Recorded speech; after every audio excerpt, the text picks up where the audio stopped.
The bells had barely stopped tolling in Rome, and already the air within the Vatican walls had thickened. Thickened not with incense, but with whispers.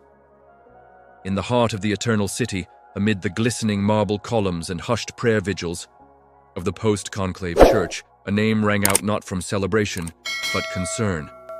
"Tagle!" Cardinal Burke whispered in a private circle. The next morning, the Vatican was stunned. For those paying attention, the signs were there. Cardinal Raymond Burke, known for his deep theological convictions and unshakable fidelity to tradition, had spent the past month engaged in something far beyond ceremony. In early May, he broke his usual silence, not with political commentary or doctrinal argument, but with a solemn, stirring video message. In it, he warned the faithful of a great trial and danger looming over the church. He didn't name names. He didn't have to. The look in his eyes said everything. At the heart of this solemn broadcast, Burke invoked the Blessed Virgin, under her title of Our Lady of Guadalupe, pleading for her intercession, specifically for those who would elect the next pope. That plea echoed louder than thunder, because everyone knew the church wasn't just at a crossroads. It was on the edge of a divine confrontation. And then, almost as if confirming his fear, something extraordinary happened. On May 24th, Cardinal Luis Antonio Tagle, known for his radiant smile, gentle presence, and global reputation as a reformer, was appointed titular bishop of the Diocese of Albano. It's a prestigious seat, one historically assigned to powerful men who operate close to the papal throne. The very same title that belonged to now Pope Leo XIV before his rise. The move wasn't just symbolic, it was strategic. And Burke, the master of subtle signals, understood that better than anyone. Behind closed doors, conversations grew tense. While many in the media painted Tagle as a shining light of pastoral mercy and global inclusiveness, not everyone within the Curia shared that optimism. Some whispered that his compassion lacked strength, that his humility masked a reluctance to act when it mattered most. Cardinal Burke had remained silent until now. According to those closest to the American cardinal, Burke had expressed grave reservations. Not about Tagle's smile, not about his sermons, but about something deeper, the silence that followed suffering. Specifically, the silence during Tagle's tenure in Manila, where advocates say victims of abuse were met not with justice but delay, where apologies were spoken but reforms stalled. And now that same man, some say, stands one heartbeat from Peter's throne. Burke, who has long seen the church as a battlefield between sacred tradition and creeping confusion, took this appointment, not as an administrative formality, but as a flare in the dark. And that is why, on April 26th, just days before the conclave began, he launched something far more powerful than a press release, a novena, a 9-day storm of prayer, aligning precisely with the mourning period following Pope Francis's death. He called upon Catholics worldwide not to speculate, but to pray, fast, and invoke heaven itself to protect the Bride of Christ from hidden dangers. And yet, even Burke, with his cautious words and carefully measured steps, could not hold back what was stirring in his soul. According to those close to the inner circle, Burke recently shared, in a closed-door gathering, that the church may be on the verge of placing its trust in a man too beloved to be examined, too gentle to be questioned. He didn't name Tagle directly. He didn't have to. It was a stunning implication, a thunderclap across the marble halls. For while Cardinal Tagle speaks of a missionary pope and praises Leo XIV's capacity to listen and reflect, Burke looks into the same man's past and sees unanswered questions. And the twist? It isn't just that Burke may not trust Tagle. It's that those around the new pope, those shaping the church's next 100 years, might see Tagle not merely as an ally, but as the future. So now, faithful across the world are watching. Not just what Pope Leo XIII does, but how Cardinal Tagle moves. Because in Rome, every smile hides a strategy, every silence contains a secret. And when a prince of the church like Cardinal Burke begins to speak, truly speak, he doesn't shout. He warns and he prays, relentlessly. As the incense continues to rise in chapels and cathedrals across the world, the faithful are left to wonder, What did Cardinal Burke really see in Tagle? What truth is still being shielded from the people of God? And why does it feel like something even bigger is coming? Because in the Vatican, silence is never empty. It's filled with meaning, echoes of what cannot yet be said aloud. And when Cardinal Burke broke that silence, it was not the words alone that unsettled the Holy See. It was the timing. Only days after his urgent novena to Our Lady of Guadalupe, Pope Leo XIV was crowned. The world cheered. Catholic news outlets flooded the web with radiant headlines. But those in the shadows, the ones who had watched conclaves before, knew better. They noticed what the headlines missed. The way Cardinal Tagle stood so close, the way the camera lingered on him just a little longer, as if foreshadowing something unspoken. As if the Spirit was whispering something deeper. And then came the move. The Diocese of Albano. To the average faithful, this seemed ceremonial, but not to Burke. No. This appointment was no routine elevation. It was an ancient signal. For centuries, the suburbicarian sees were reserved for the highest-ranking cardinals, those who stand at the gates of the throne. By assigning Tagle to Albano, Pope Leo had done more than honor him. He had placed him in a prophetic position, and that, according to Burke, is what made heaven tremble. Behind Vatican walls, the atmosphere was shifting. Cardinal Tagle, long seen as Pope Francis's spiritual son, was now under Leo XIV, a pope expected to balance mercy with clarity. And yet, Leo's very first moves suggested otherwise. Elevating Tagle, reaffirming his voice in global church matters, and positioning him not in the Philippines, but at the center of Rome's sacred machinery.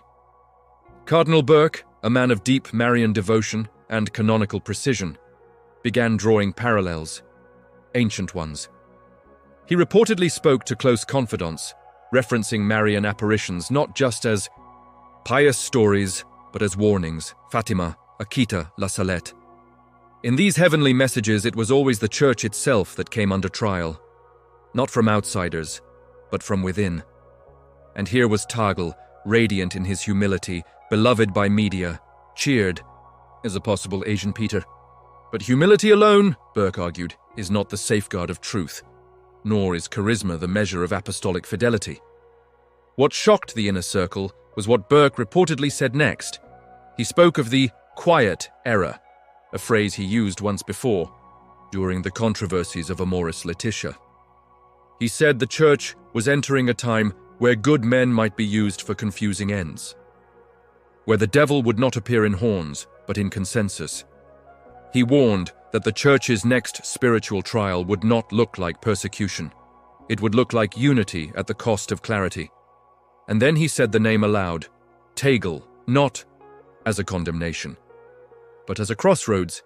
He confessed deep sorrow over what he called the strange silence during the years when Filipino victims cried out for help. Tagle had offered public concern, but Burke questioned whether justice had ever followed that compassion. He asked a haunting question, one that echoed like thunder in that quiet room. If this man cannot defend the little ones in private trial, how will he defend the bride of Christ in public persecution? But the surprise didn't end there.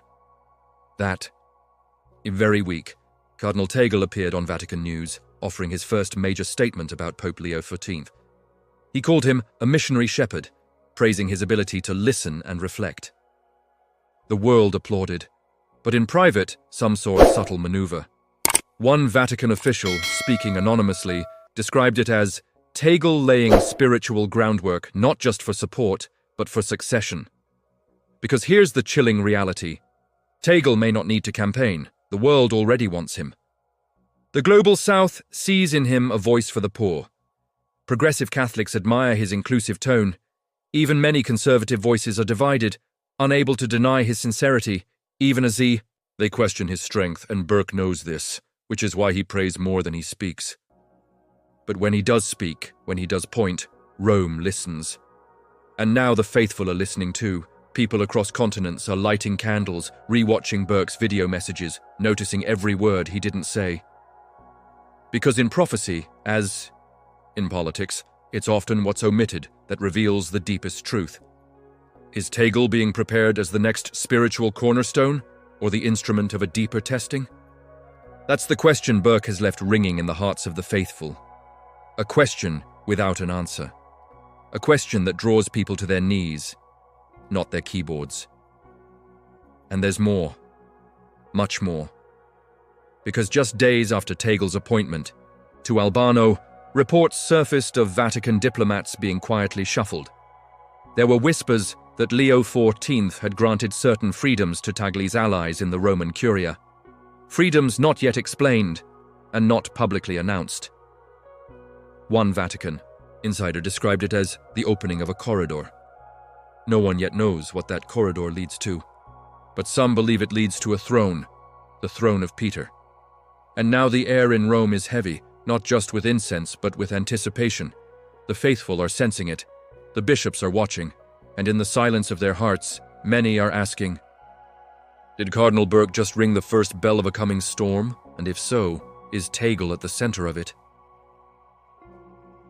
In the Vatican, where every candle casts a shadow and every echo carries weight, the tension has become almost liturgical, woven into the prayers, the processions, and the careful choreographed silences. Cardinal Burke's voice, once dismissed by some as too rigid, too solemn, has now taken on the gravity of a prophet. His warnings are no longer background noise. They are the quiet drumbeat beneath the surface of a church on the brink. Because when a man like Burke, who has weathered decades of theological war and institutional upheaval, breaks his silence about another cardinal by name, the message is not accusation, it is alarm. And the name he spoke, Tagle, is one that now burns at the heart of a growing divide. Luis Antonio Cardinal Tagle, the smiling shepherd from the Philippines, has always embodied a global dream. A church with a face of mercy, a voice of the poor, a heart open to all. But what Cardinal Burke is suggesting, what he is carefully, prayerfully implying, is that beneath the soft-spoken demeanor may lie something far more dangerous than open opposition, agreeable ambiguity. And the Church, he warns, cannot afford that now, because the times are no longer gentle. The Church of 2025 is a bride under siege. Her wounds from scandal have not healed. Her voice in the world is increasingly mocked or ignored. Her own children are divided, between tradition and change, between clarity and compromise. And as this spiritual battle intensifies, those who guide her must not only be kind, they must be courageous. They must defend the truth even when it costs them their comfort, their reputation, even their future. And so Burke, with the rosary in one hand and prophecy in the other, begins to speak in riddles no more. In a recent meeting, one trusted source reports Burke saying, "The greatest danger now is not from wolves, but from those dressed as shepherds who are loved by all, yet silent in the face of sin." The room reportedly went still. He then placed his hand over his heart and whispered, "Pray that the Holy Spirit guards the see of Peter from flattery." And that is where the fear begins. Because Cardinal Tagle is not just admired, he is adored. From Manila to Madrid, from youth congresses to theological faculties, his name brings applause. His face, radiating compassion, graces posters and pilgrimage banners. His interviews are soft, disarming, pastoral, but Burke fears it is all too perfect. He worries the Church may be preparing to crown a man who has never been tested by fire, who has never stood alone against the world for a truth that hurts. Man who comforts, but does not confront. And that fear is growing, not just in Burke, but in others. Reports have begun to emerge, quiet but persistent, that several bishops in Europe and Latin America are privately voicing concern about the rapid rise of Tagle's influence under Pope Leo XIV. Some speak of unofficial alliances forming within the Curia, loosely referred to as the Circle of Mercy, a group said to be positioning Tagle not merely as a voice within the Church, but as its next visible head. And then came the moment that shocked even seasoned Vatican watchers. In a recent mass attended by members of the diplomatic corps, Cardinal Tagle, wearing the robes of his new Albano office, delivered a homily that, to the average ear, sounded deeply spiritual. But to those who listened between the lines, it was something else entirely. He spoke of a coming renewal, of a church that must learn to smile again, of leaders who embrace without judging, who weep with the wounded, and who are not obsessed with walls or doctrine, but with bridges and presence. The crowd erupted in applause, but somewhere Cardinal Burke quietly wept. Because to him it was not renewal, it was erasure, a faith without form, a gospel without the cross, a shepherd who walks among the sheep but forgets the wolves. And yet, what can be done? Burke is not the kingmaker, he is not the diplomat. He is the watchman on the wall, the voice crying out in prayer, warning of the flood while others dance on the shore. He does not have an army. He has novenas. He does not use strategy. He uses sacrifice. And yet somehow his message has now reached millions. Videos of his prayer campaign are circulating among Catholic youth groups. His novena to Our Lady of Guadalupe is being prayed on 5 continents. And perhaps most stunningly, priests in Africa, Asia, and even parts of Germany have begun referencing his words, not Tagle's, in their private spiritual reflections. Something is shifting. This is no longer a story of 2 cardinals. It is a spiritual confrontation between 2 visions of the Church. One vision sees the Church as a field hospital, tending wounds, refusing judgment, opening wide the doors no matter who walks in. The other sees the Church as a lighthouse, unmoving, firm in the storm, offering light not through agreement, but through contrast with the darkness. And now, the faithful are left watching, waiting, wondering. What did Burke really mean when, he said, "We are living the trial of the Church prophesied in heaven"? What truth is still buried beneath the marble of the Vatican floors? And will Tagle, the beloved Cardinal of Compassion, prove to be the shepherd Burke warns of? Or the Pope the world never expected but desperately needed? The answer may come soon, because beneath the chants and ceremonies, something ancient is awakening. The war between light and confusion. And this time, it's wearing a collar. And in Rome, the heart of it all beats louder now. Not with celebration, but with something colder, something far more ancient than ceremony. Anticipation. The kind that makes even the most seasoned cardinals feel like history is inhaling deeply before a storm. For if Cardinal Burke's warnings are true, if his fears are not the cries of a fading conservative voice, but the discerning echo of heaven, then something is being set into motion that cannot be undone by applause or papal approval. Something spiritual, something apocalyptic. Because as the bells ring over St. Peter's and incense clouds rise like whispered prayers, far from the spotlight, questions are rising with them. And they're not coming from bloggers or critics, but from priests, nuns, and even bishops.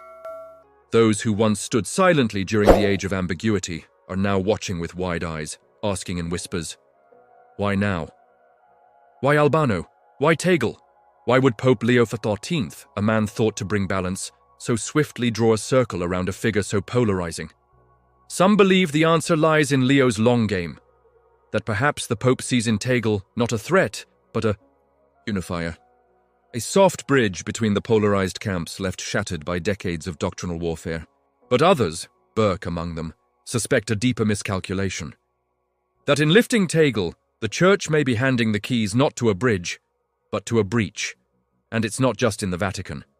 From Manila to Madrid, from Lagos to Los Angeles, a spiritual stirring is underway. YouTube channels echo with analysis of Burke's speech. Lay Catholics are sharing novena guides like underground letters from the early Church. Even secular journalists are beginning to ask, why is this quiet American cardinal sending shockwaves across the world? And then, an unexpected twist. A leaked internal memo, never meant for the public, circulates among Vatican diplomats.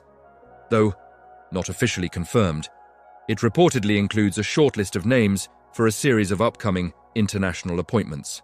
On it, Cardinal Tagle, again, possibly as the next prefect for the Secretariat of State. If true, it would place him second only to the Pope in global church diplomacy. For Burke, this would not be a mere shift in leadership.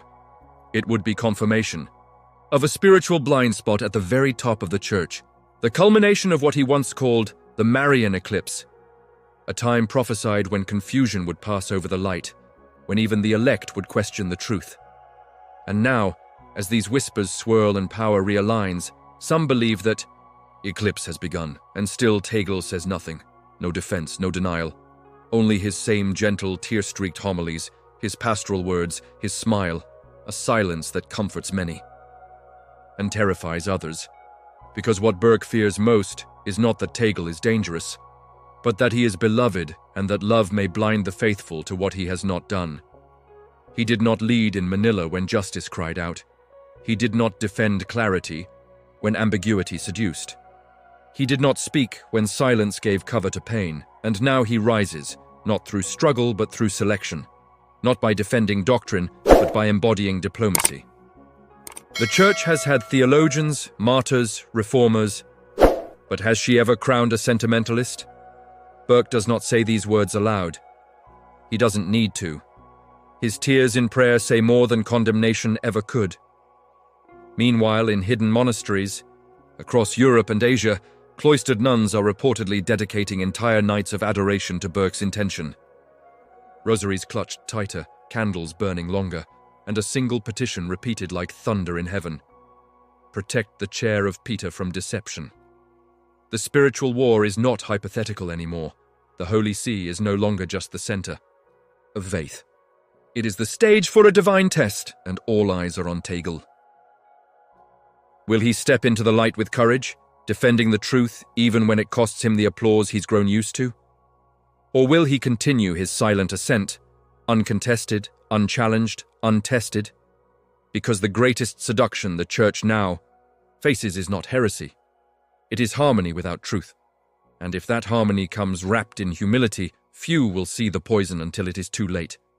The Vatican may be stunned by what Cardinal Burke said about Tagle, but heaven is not stunned. Heaven has seen this before. Heaven has seen apostles betray. Heaven has seen shepherds sleep. Heaven has watched candles flicker in the wind of popular opinion and waited to see who would shield them, even at the cost of being burned. And so the question now thunders like organ pipes in a cathedral. Will Tagle be the light that gently heals, or the shadow that slowly dims the flame? And if Burke is wrong, time will humble him. But if he is right, time will unveil something far greater, something prophesied not in the news but in the heavens,